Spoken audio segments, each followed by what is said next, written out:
그러면 이게 웬 날벼락입니까? 만약에 선분양을 받았던 사람들 아니면 건축주 같은 경우에는 얼마나 많은 재산권 침해가 일어날 수 있겠습니까? 그렇기 때문에 이 보존 등기는 부당한 거였다. 안녕하세요, 이충민입니다. 지난 시간에는 권리산정 기준일이 얼마나 지금 부당하게 지금 돼 있는지에 대해서 살펴봤고요. 그리고 이제 그 우편물, 현금청산 대상자들한테 소리 소문 없이 우편물을 발송해서 이거에 대한 잘못된 부분을 좀 정책적으로 수정을 하려는 이런 여러 가지 서울시에서 하는 노력들을 보는 시간을 가졌었습니다. 자, 그런데 이렇게 되면은 이제 시장 분위기는 좀 많이 바뀌어지겠죠. 물론 재개발이 많이 활성화가 되고 있는 이런 와중에 이런 좋은 소식이 일어났다라는 것은 특히 이제 그 서울의 빌라 시장에서는 조금 핫한 이슈가 될 수 있다라고 말씀드릴 수 있습니다. 보시면 지금 폭락한 이유는 대대적으로 이제 전세 사기가 가장 크겠죠. 아무래도 그러다 보니까 전세 사기가 이슈가 돼서 정부에서 126%를 픽스를 해놓고 그러다 보니까 지금 뭐 전세가가 굉장히 높게 받았던 전세가가 이제 계속적으로 전세가가 떨어지다 보니까 이제 투자자들이 버티지 못하고 돈을 내주다 안 되니까 경매에 넘어가거나 공매에 넘어가거나 이런 현상이 발생을 하다 보니까 시장에 지금 다세대 주택 빌라에 대해서 경매의 물건이 좀 많이 나와 있다라고 볼 수 있고요. 자, 그리고 다주택자 규제가 굉장히 심각했었습니다. 뭐 2억짜리 빌라를 하나 가지고 있건 20억짜리 아파트를 하나 가지고 있건 이 다주택으로 포함을 시켰습니다. 그런 다음에 어떻게 했습니까? 빌라를 사더라도 취득세 1주택자 뭐 4% 이하, 그 다음에 2주택자 8%, 그 다음에 3주택자 12%, 말도 안 되는 다주택자에 대해서 규제를 하고 이러다 보니까 빌라 한두 개 가지고 있더라도 굉장히 이제 다주택자로서 투기 수요로서 이제 그 죄인 취급을 많이 받았다라고 볼 수 있고요. 그러다 보니까 이제 부담감이 굉장히 커지겠죠. 그래서 이제 매수자가 이제 줄어들었다라고 볼 수 있고요. 자, 금리 상승폭이 굉장히 높았죠. 이제 0.5%의 금리가 3.5%까지 가다 보니까 급격한 금리 상승으로 인해서 이제 대출을 받거나 이랬던 이런 매수자들이 이제 그 금리 부담 때문에 이제 던지기 시작을 해서 이제 시장에 물건이 많아지고 그 다음에 거래량은 줄어들고 있다. 그래서 자, 빌라 매수를 하는 사람들은 2022년 전세 사기 사건이 벌어짐과 동시에 지금까지도 빌라 매수를 하는 사람들은 그냥 투기자, 그 다음에 그냥 죄인으로 인식이 됐었습니다.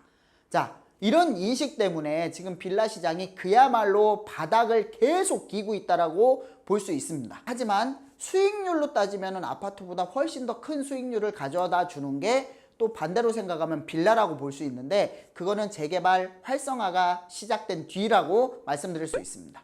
그래서 이제 권리산정 기준일이 이제 정상화되고 있다라고 말씀을 드릴 수 있는데 솔직히 말씀드리면은 지금 다세대 주택 빌라는 매수하는 것이 좋습니다. 왜냐면은 이런 투자 가능성이 열렸기 때문이고요. 그리고 잘만 찾아보면 지금 굉장히 비싸게 거래되는 지역도 있습니다. 물론 뭐 자양동이나 이 한강변을 끼고 있는 입지적으로 굉장히 훌륭한 지역들 같은 경우에는 굉장히 높은 가격으로 아직도 빌라 가격이 떨어지지 않았습니다. 이런 지역들은 떨어지지 않았지만 실질적으로 이 지역 외에 다른 지역들은 빌라의 거래량이 줄고 매매가가 거의 바닥을 기고 있는 수준이다라고 볼 수 있고요. 가격이나 거래량이 바닥이고 그 다음에 권리산정 기준일이 정상화가 됐죠. 완화가 아니라 정상화가 됐습니다.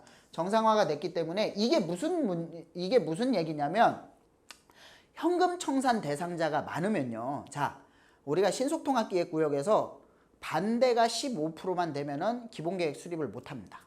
자, 그리고 25%만 넘어가면은요 구역을 해제할 수 있습니다.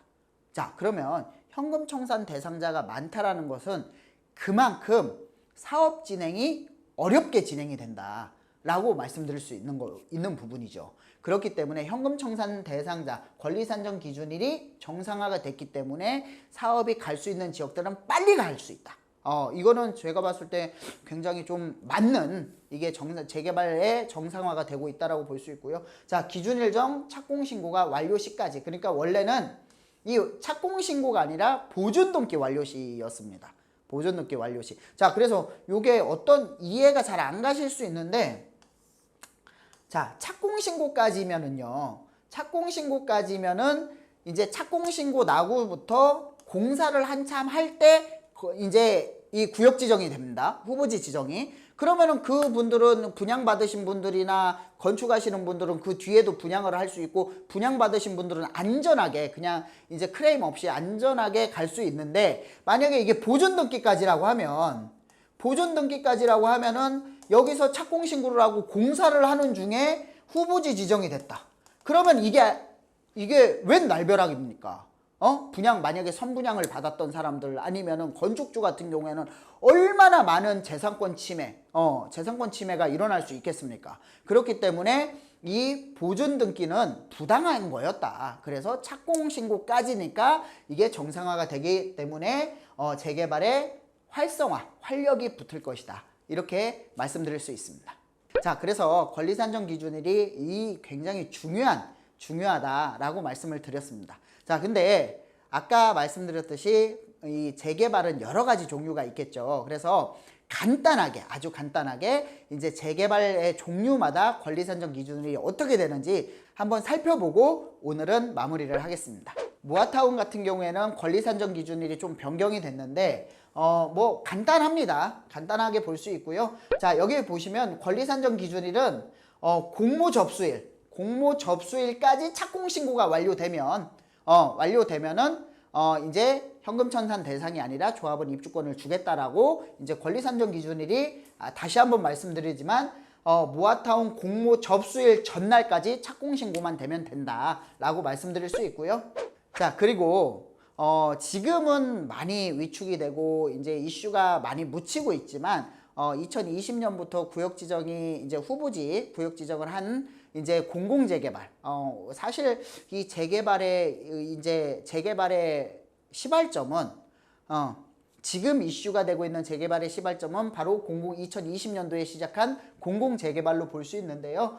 보시면은 공공재개발 같은 경우에는 1차, 2차 공모가 있었고 수시 모집이 있었습니다. 2022년 1월 28일 날이 사실 마지막이라고 볼 수 있는데, 이 공공재개발은 사실 지금 문제가 많습니다. 제대로 진행되는 데도 없고, 하지만 그래도 권리산정 기준으로는 공모 개시일이라고 볼 수 있고요. 그 다음에 수시 모집안은 22년 1월 28일 같은 경우에는 결과 발표일로 권리산정 기준일을 정해놨다라고 말씀드릴 수 있습니다. 역세권 시프트 같은 경우에는 인센티브를 많이 주기 때문에 그래서 한참 이슈가 되고 있다라고 볼 수 있는데요. 자, 역세권 시프트 재개발 같은 경우에는요. 여기는 권리산정 기준일 그러니까 구역 지정일이죠. 구역 지정일 다음 날까지 보존 등기. 그러니까 신속통합기획 구역의 그 착공, 여기 보시면 그 착공 전에, 이번에 이슈가 되기 전에 보존 등기 완료라고까지 했죠. 근데 저도 이 부분에 대해서는 사실은 말도 안 되는 부분이라고 생각을 했는데, 하나 또 서울시의 입장을 한번 또 고려해 본다라고 하면은 소유권 보존 등기까지 완료가 되고 그 뒤에 역세권 시프트 재개발이 구역 지정이 된다라고 하면 이 선의의 피해자가 발생을 할 수 있습니다. 하지만 이런 거 같은 경우에는 수정이 이제 그 정정이 될 수도 있겠지만, 변경이 될 수도 있겠지만, 이렇게 된다라고 하더라도 역세권 시프트 같은 경우에는 인센티브가 굉장히 많습니다. 뭐 용적률 상향이라든가 용도지역 상향이라든가 이런 인센티브가 많기 때문에 조금 많이 일반 재개발보다는 많이 강화가 돼 있다라고 볼 수 있고요. 그래서 이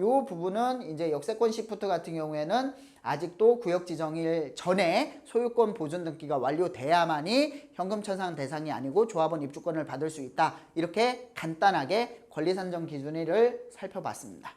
자, 지금까지 이제 권리산정 기준일의 중요성과 권리산정 기준일이 얼마나 재산권 침해, 이 부분에 대해서 굉장히 중요한 부분에 대해서 설명을 드렸습니다. 이 권리산정 기준이라는 것은 재개발이나 재건축에 대해서 조금 공부를 하시거나 부동산에 관심 있으신 분들은, 특히 빌라를 소유하고 계신 분들은 누구나 굉장히 중요한 부분이라 다 알고 계실 거라고 생각이 됩니다. 그래서 이 권리산정 기준일을 정확히 좀 기억을 하시고요. 이렇게 좀, 이 변경이 될 수 있다. 현금 청산 대상이라고 했을 때, 우리가 투자를 못했을 때, 많은 전문가들은 이건 말도 안 되는 악법이고, 말도 안 되는 법이다라고 이제 주장을 많이 했었습니다. 그래서 이런 부분들을 한번 꼼꼼하게 살펴보시고, 지금 아까 말씀드렸듯이 여기에 이제 재개발 시장, 이제 빌라 시장이 워낙 바닥이기 때문에 재개발이 이런 권리 산정 기준을 수정으로 인해서 변경으로 인해서 활성화가 될 것으로 보고 있습니다. 하지만 전부 다 활성화는 아니고요. 그 다음에 구역 해제 또한 많이 동의율이 낮아졌다. 해제할 수 있는 절차 또한 간소화됐다라고 볼 수 있기 때문에